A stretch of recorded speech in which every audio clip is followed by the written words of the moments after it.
C'est quoi la suite du programme? Alors, on va rejoindre tout de suite à Londres notre ami Loïc Delamornay. Vous savez pourquoi? Parce que on a rendu forcément hommage ces derniers jours au grand physicien Stephen Hawking, qui est une véritable légende de la science, décédé effectivement la semaine dernière.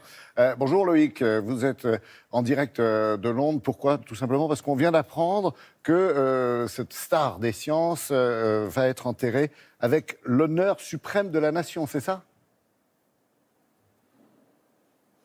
Oui, absolument, Laurent, c'est vrai, vous avez raison, Stephen Hawking est décédé le 14 mars dernier, il y a à peine 10 jours, dans sa ville de Cambridge. Mais effectivement, il va être enterré le 31 mars prochain, mais pas n'importe où, puisque juste après son enterrement, eh bien, ses cendres seront transportées à Londres, à l'abbaye de Westminster. Alors l'abbaye de Westminster, c'est un petit peu comme le Panthéon pour les Français. C'est là que sont enterrés les rois et les reines et les plus grands noms de l'histoire du pays. Et donc, eh bien, Stephen Hawking reposera aux côtés, par exemple, de deux illustres camarades de la science, Isaac Newton et Charles Darwin, le théoricien de l'évolution. Vous voyez, il sera en bonne compagnie pour l'éternité. Et en tout cas, c'est un hommage qui ravit les habitants de sa ville et les étudiants de Cambridge, où nous sommes allés regarder ce reportage avec Anto Filippi.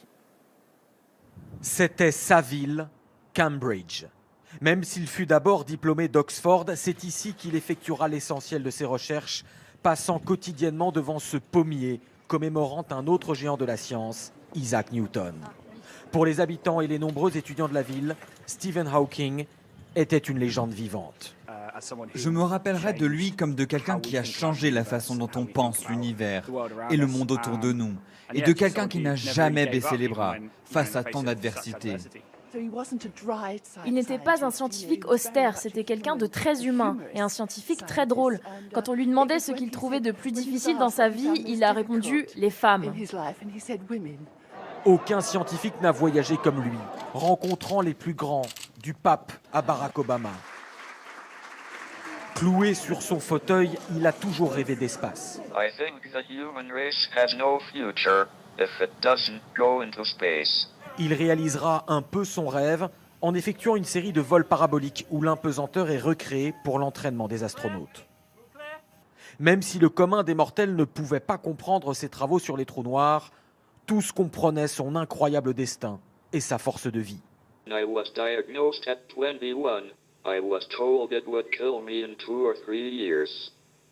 Now, 54 years later, albeit weaker and in a wheelchair, I'm still working and producing scientific papers.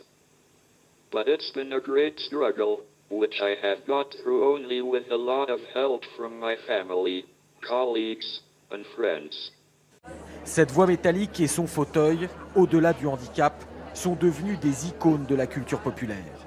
Le grand scientifique n'a jamais eu peur de perdre son sérieux en apparaissant dans des séries télévisées ou les célèbres Simpsons, ou de se mettre en scène avec des humoristes. Vous avez dit qu'il pourrait exister un nombre infini d'univers parallèles. Est-ce que ça veut dire qu'il y a un univers dans lequel je suis plus intelligent que vous? Yes, and also a universe where you're funny. Ouais, Loïc, cette voix métallique, cette voix de robot, c'était sa signature. Ça fonctionnait comment? Eh ben, on croit souvent, Laurent, que c'était sur ses cordes vocales. Pas du tout. En fait, Stephen Hawking ne pouvait plus bouger qu'une partie de la joue, très, très doucement. Et en fait, il avait des capteurs qui analysaient les mouvements de sa joue. Il faisait bouger sa joue. Ces capteurs les recréaient.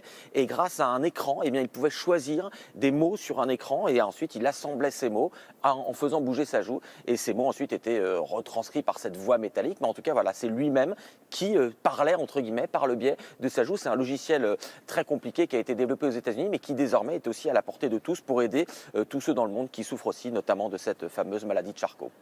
Merci beaucoup Loïc, merci. Passez une très belle journée et un bon week-end, bien sûr.